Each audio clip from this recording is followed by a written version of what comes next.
पाकिस्तान और इंडोनेशिया के दरमियान मुख्तलिफ शोबों में ताउन के लिए 7 मुआहदों और मफाहमती याददाश्तों पर दस्तखत। वज़ीर आज़म शहबाज शरीफ और इंडोनेशिया के सदर प्राबोवो सुबियांतो की मौजूदगी में दोनों मुल्कों के दरमियान ताउन के मुआहदों और मफाहमती याददाश्तों के तबादले हुए।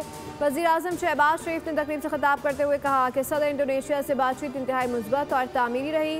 मुलाकात में बाहिमी तिजारत में तवाज़ुन पर तबादला ख्याल किया गया। इंडोनेशिया के किसी भी सदर का 7 साल बाद पाकिस्तान का यह पहला दौरा है। इंडोनेशियन सदर ने कहा कि पाकिस्तान की शानदार मेज़बानी पर शुक्रगुजार हूँ। JF-17 तैयारों की सलामी मेरे लिए एजाज़ है।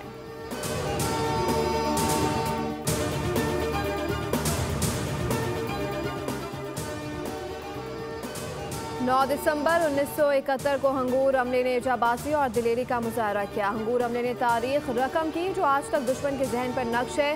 Chief of defence forces field marshal Asim Munir का हंगूर डे पर पैगाम। कहा 1971 में भी पाक बहरिया दुश्मन के लिए समंदर में सीसा पिलाई दीवार थी और आज भी ये मुल्क की बहरी सरहदों पर आनी फसील है। नेवल चीफ ने अपने पैगाम में कहा कि आज जदीद हंगूर क्लास आबदोज़ें अनकरीब पाक बहरिया में शामिल हो रही हैं। पाक बहरिया हर महाज पर दुश्मन के दांत खट्टे करने के लिए हम वक्त तैयार है।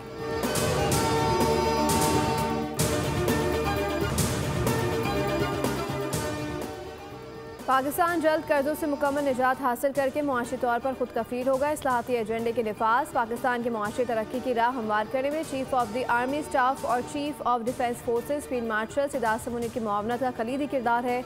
वज़ीर आज़म की हुकूमती मुआशी टीम की कोशिशों की पज़िराई। कहा कि डिफ़ॉल्ट के दहाने से मुल्क को इस्तेकाम और तरक्की की सिमत में गामजर करना एक कठिन मरहला था जिसके लिए सब ने मिलकर कुर्बानी दी। कौम ने मुआशी मुश्किलात बर्दाश्त करके नामुमकिन को मुमकिन कर दिखाया। पाकिस्तान की मुआशी इस्लाहात और डिजिटलाइजेशन कामयाब केस स्टडी के तौर पर दुनिया भर में मिसाल बन गई है।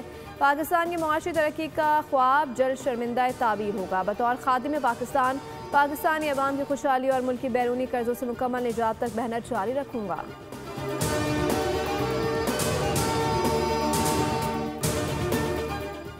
पाकिस्तान में शफाफियत में इजाफा, करप्शन कम और मईशत तरक्की कर रही है। मुल्क की मईशत ज़बोहाली से इस्तेकाम और तरक्की की तरफ गामजन है। ट्रांसपेरेंसी इंटरनेशनल रिपोर्ट जारी कर दी। रिपोर्ट के मुताबिक 66% पाकिस्तानियों ने बताया कि पिछले 1 साल के दौरान उन्हें सरकारी काम के लिए कोई रिश्वत नहीं देनी पड़ी। 60% पाकिस्तानियों ने तस्लीम किया कि मौजूदा हुकूमत ने मुल्क की मईशत को मुस्तहकम किया और FATF की ग्रेड लिस्ट से निकाला।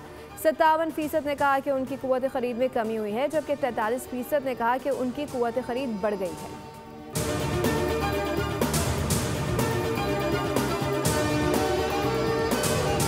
सियासत से काम नहीं होगा तो मईशत आगे नहीं बढ़ सकती। अपोजिशन में होने का मतलब ये नहीं कि दूसरों पर कीचड़ उछाले जाए। स्पीकर पंजाब असम्बली मलिक अहमद खान की न्यूज़ कॉन्फ्रेंस। कहा नफरत की सियासत किसी के हक में बेहतर नहीं। मसाइल का हल बातचीत और डायलॉग में होना चाहिए।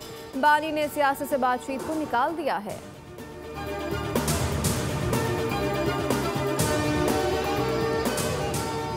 मुल्क दुश्मन और इदारों के खिलाफ बोलने वालों को सियासत करने का कोई हक नहीं। एक सियासी जमात ने कौमी इदारों को निशाना बनाने की आदत बना ली है। सियासी जमातों को सियासत दायरे में रहकर करनी चाहिए। चेयरमैन पीपल्स पार्टी बिलावल भुट्टो जरदारी की गवर्नर हाउस में पार्टी अहदेदारान से मुलाकात। पंजाब में होने वाले बल्दियाती इंतखाबात समेत सियासी अमूर से मुतालिक मुख्तलिफ लाहे अमल पर तबादला ख्याल किया गया। बिलावल भुट्टो ने कहा कि फौज को निशाना बनाने वालों का भी हमें मुकाबला करना होगा। तहरीक इंसाफ का कोई मुस्तकबिल नहीं। अगर नजरियाती सियासी जमातें आगे आती हैं तो इसमें मुल्क और अवाम का फ़ायदा होता है। पीपल्स पार्टी अवामी ताकत पर इक़्तिदार में आना चाहती है। हमें इक़्तिदार के हुसूल का कोई और तरीका पसंद नहीं।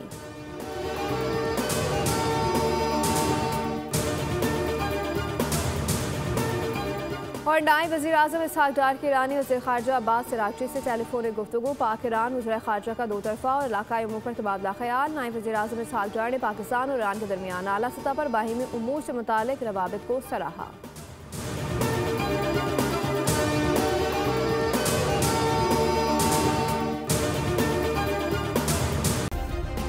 सब्सक्राइब करें और बेल दबाएं ताकि कोई खबर रह न जाए।